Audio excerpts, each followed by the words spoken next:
Upon gaining access to the newest forge available in Black Armory, the Gofannon Forge, you'll obtain the Tatara Gaze. I hope I'm saying that right. It's a sniper rifle that can roll with some really unique, powerful perks for its high impact archetype. Currently, it's still classified and hidden in the database, so we don't know all of the perks that it can roll with, but two really powerful ones that I'll be taking a look at in this video are box breathing and kill clip. As I mentioned, Tatara Gaze is a high impact sniper rifle that fires at 72 RPM, and it normally has 3 bullets in the mag. However, you can roll it with a mag size increase to 4 bullets.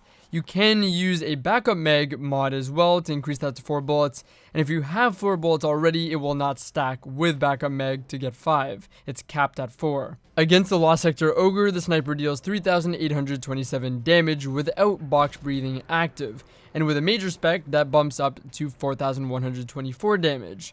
With box breathing active, you can get 5,229 damage, and with a major spec, 5,636 damage. Just for reference, I believe the major and boss spec both provide a 7.8% damage buff against the specific enemy type. The Lost Sector bosses do count as a major though, which is why we're using a major spec to see the damage difference. I didn't calculate any of the damage totals or DPS with major spec included in this, but should you be using a major or boss spec against the right enemy type, you will receive a 7.8% damage buff. And also for reference, it takes give or take 1.35 seconds to activate box breathing, and it provides a 37% damage buff to the high impact sniper archetype. I calculated the damage totals using 4 shots in the mag. That's what I have available on my roll, and I think it's the best possible scenario.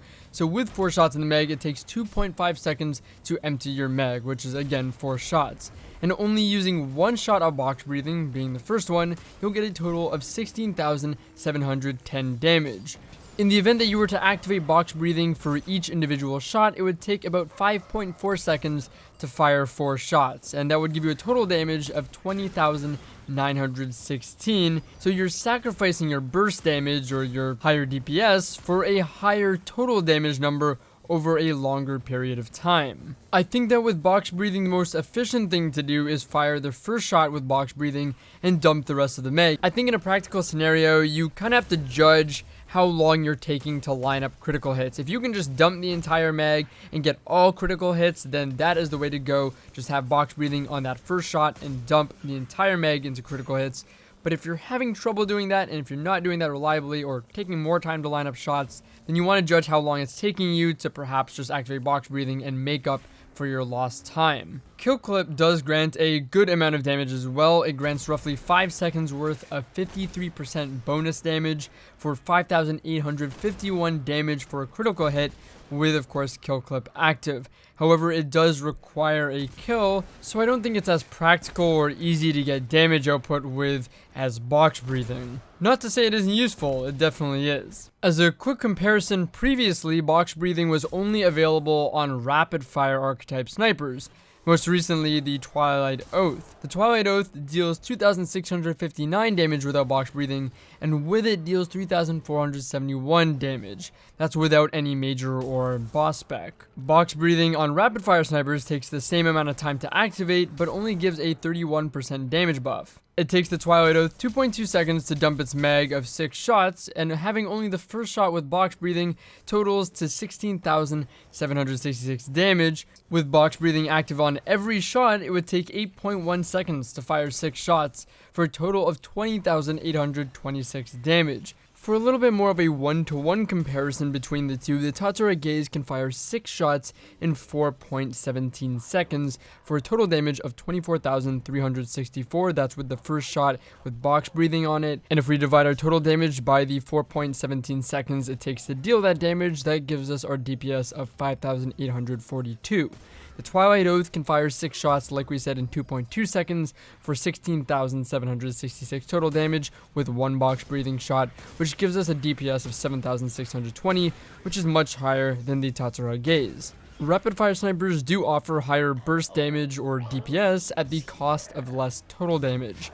Keep in mind though that with the rapid fire sniper, to reach peak potential burst damage, it relies on you firing at or at least near max rate of fire and landing precision shots while you do so, which can be a bit harder than it sounds to land those 6 fast precision shots while accounting for recoil, depending on what you're going up against. High impact snipers have less DPS but offer higher overall damage, while being easier to land precision hits at max rate of fire since they fire slower, and considering there is more time between shots to line up the next shot. Against the Insurrection Prime, the last boss of the new Scourge of the Past raid, Tatara Gaze is a good legendary special alternative to Whisper for taking out each shield spot.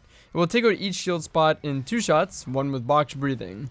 This isn't as good as the Whisper, of course, which I believe at 647 overall character power, don't quote me on that, will one-shot each shield spot with whispered breathing, but it's a good alternative if you're looking to change up your loadout, conserve heavy ammo, use something different, or don't have Whisper. Although Tatara is the only high-impact sniper with box breathing, it still kind of lives in the shadow of Whisper of the Worm. I know it's a heavy ammo and it's apples to oranges, but many people I think would rather take something like Threat Level or the Aikilo shotgun with a primary and Whisper of the Worm as their sniper for a heavy weapon over a legendary special sniper, unfortunately. In PvP, the Tatara Gaze with box breathing gives you the ability to one-hit headshot any super, dealing at least 214 damage depending on the super that you're shooting. It's nice to see at least one special sniper with somewhat of an ability to counter supers with one headshot. Kill clip on the sniper will allow for a one-hit body shot kill after, of course, getting an initial kill and then reload to give you a 33% damage boost,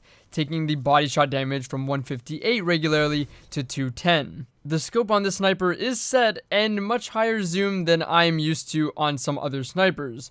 What I call the Darcy low zoom scope has become more common and popular on a good amount of snipers like the Supremacy, Bite of the Fox, Whisper of the Worm, and more, and it's a standard low zoom scope that feels pretty good. I expect most players to favor and be more used to this level of zoom on a scope as a result of this. Like I said, this is a set scope, it cannot be changed, this is the zoom you have to work with, and it's definitely not the zoom I think most people are accustomed to, and for that reason, I anticipate people very much disliking this scope on this sniper. For me, it feels quite jarring in comparison to that standard Darcy low zoom scope, and feels especially jarring in comparison to the Twilight Oath's lowest zoom scope in the game that I'm very much used to. The square scope and black bars on the sides certainly don't help it either, makes it feel very narrow and jarring. I definitely think the sniper has really good perks and can be very powerful, but the scope seems like a big trade-off. I don't mind the scope in PvE, but in PvP it's just not something I think I can get used to. A higher zoom scope means that you'll have to have better hipfire positioning and rely on scoping in and quickly landing a hit. Higher zoom makes it harder to drag scope, or rather follow a target while you're in your scope, because there's more distance to cover due to how far zoomed the scope is. Considering most of the maps in this game have a lot of close quarters areas and engagements, that's another reason why a high zoom scope isn't really the greatest. Also, with a higher zoom scope in my experience, things appear a lot more drastic, player movements feel faster, and flinch feels far worse. Kill clip to land one-hit bodies is pretty powerful, but it relies on you to have ammo to reload into, meaning you have to be lucky enough to pick ammo up on a life and find some on the ground, or get at least one kill and pick some up yourself. This is also dependent on you encountering someone within that 5 seconds of kill clip being active and landing a shot, which isn't impossible, but it still increases the risk or potential failure or waste of kill clip. Chaining kills when you get the opportunity though, and high damage with kill clip is incredibly powerful though, and I think it can lead to pretty explosive plays. I think that box breathing is just as powerful as kill clip in high level PvP, since it can one headshot supers without a kill requirement. Of course, you do have to be scoped in for a second or so, and as a result, it does have some risk to it, but overall I think it has some really good utility. That being said, I think with a higher zoom sniper scope, it's harder to take advantage of box breathing and gives it even more risk against supers. Personally, to me, none of these incredibly powerful perks are worth using over snipers with better low zoom scopes. I think it does come down to preference, and I think you can become more accustomed to the scope, and by doing so, you'll probably reap the benefits of such powerful perks. But for me, the scope is far too jarring to make it a sniper I'd take into PvP, and I find more consistency in landing headshots with a low zoom scope like on the Twilight Oath. In PvE though, this is probably going to be my go-to legendary sniper in the special slot. I hope you guys enjoyed this review. If you want to see more, then sub to the channel, and if you want to hang out with me on Twitch sometime, links in the description. But if you don't have to care. So I'll see you guys later. Thanks.